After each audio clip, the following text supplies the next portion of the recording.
Celebrities who were discovered in unusual ways. When Tracy Chapman was a student at Tufts University, her classmate Brian Koppelman stole one of her demos and sent it to his father, who was a music executive. Music manager Scooter Braun was searching for a different artist on YouTube when he accidentally clicked on one of Justin Bieber's videos instead.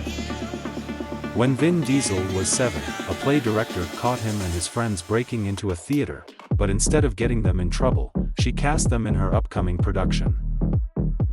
Anya Taylor-Joy was scouted as a model on the street while she was walking her dog. She was discovered by Storm Model Management scout Sarah Dowkins, who also discovered Kate Moss.